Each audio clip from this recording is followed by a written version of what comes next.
Gifeisman. I'm a student in the art program. I don't know what else to say. You're an artist? No, I'm an artist. Okay. What's your background? So I was raised by the Russian Jewish immigrant parents and raised on the work that they saw when they were children, like their claymation and cartoons, and which is what really got me into art. It's that's my art background. So, and you said story time at the synagogue? Yeah, I was introduced into fables, because those are a huge anecdotes and fables are a huge part of our culture.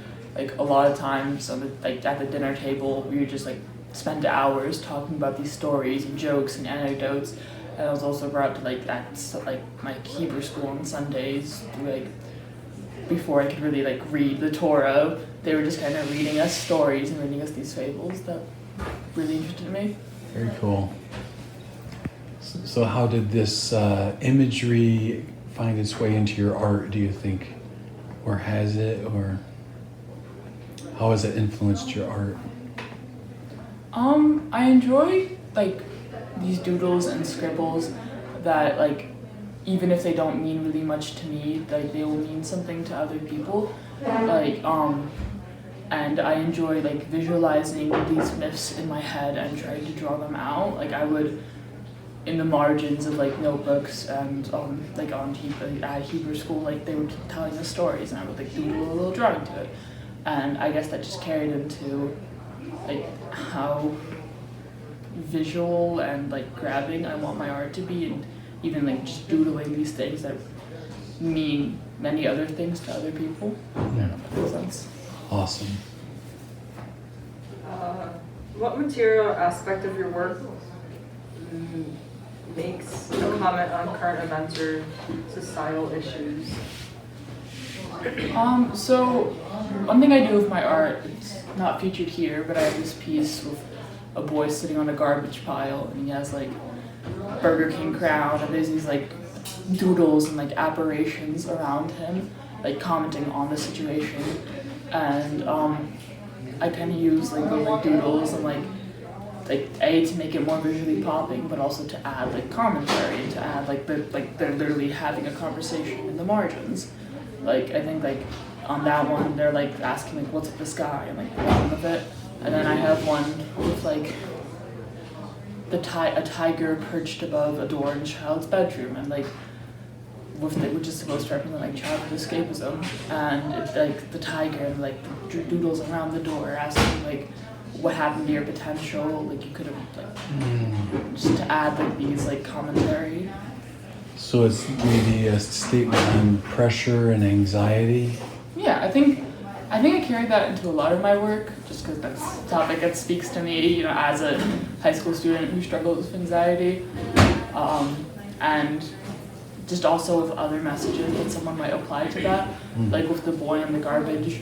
There's an environmental issue there that I didn't really think about until I started making it. Yeah, awesome. Do you have any ambitions as an artist?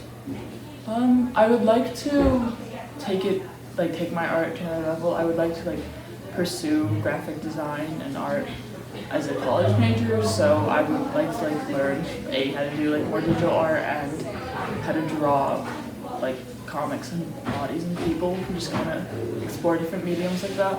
Awesome. So, and you're gonna be a vendor at Arts for All? Yeah, I'm going to be vending with my friend Emma at Arts for All, and she's going to be selling really cool origami stuff, and I'm going to be selling my prints and other things. Awesome. Do you have any inspirations from different artists or media? So I was really into comics like Calvin and Hobbes and Garfield when growing up, and even other stuff like Big Nate. I was really into those, and as I grew up, that turned into the YouTube animators.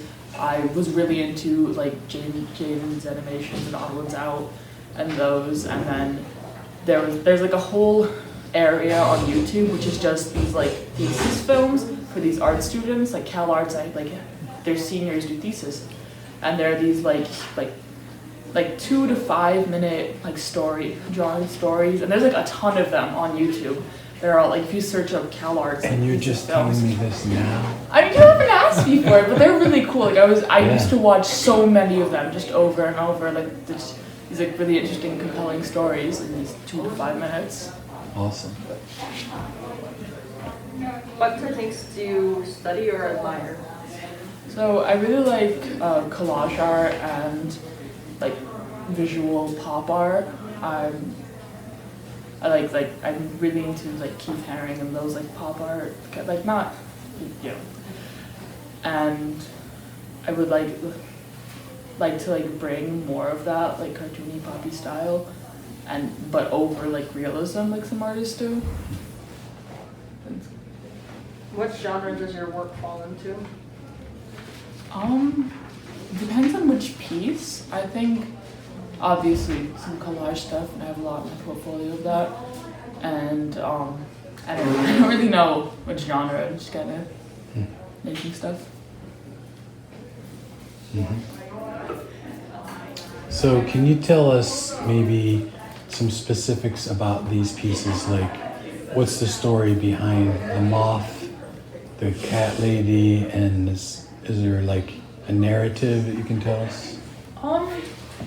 Not to start with, really. I did like, the prints I really only did because Dr. Wales was talking about like printmaking, and I really like printmaking. I think it's fun, and so I started looking into like doodles I have, and I like the doodle of like the lady and the moth, but then like as I started making it, it got more like gothic influence and maybe more mythological influence, because there are myths with like bugs overtaking people. And then the Catman one, it was just kind of a doodle in my notebook, but I really like the idea of like a person morphing into something else, like the beard morphing into like the mountain of cats. And I guess like you can like assign whatever you want to it. Like if you really look into it, it could be like someone putting their emotions into their animals and not to themselves, if you look into that. But that wasn't the meaning I started out with. I just enjoyed it. Yeah, neat. So you kind of play with imagery, and then sometimes the meaning comes along later. Yeah. That's awesome. Now how about the owl and is that just, it's kind of random, or is there So there is I don't know if you can really see it, but I started out with a central idea. Like this one I actually started with meaning. I started with like the passage of time, and like, because you can't really see the stories now, but all the newspaper stories are like protests and FDA panels about COVID, and just like voting and systems, and college debt, and just a lot of like big issues. And so I had like represent like the passage of time, like the crumbling of so many systems, and I had like the Greek faces to represent like how things change so quickly, like from Greek civilizations to what we have now. And then I guess and then other symbols just started coming, like owl represents Athena, the goddess of wisdom, and like how some people are cursed with this wisdom of what's going on around them, but not really being able to do anything. I think that's really common in today's civilization. We all know what's happening. We have news 24/7. We don't know what to do. And then like other things like the pomegranate represents longevity. Then like the myth of Persephone in Hades, she eats the pomegranate and she's stuck in the underworld, so she's just one bright thing in such a dark place. And just things like that.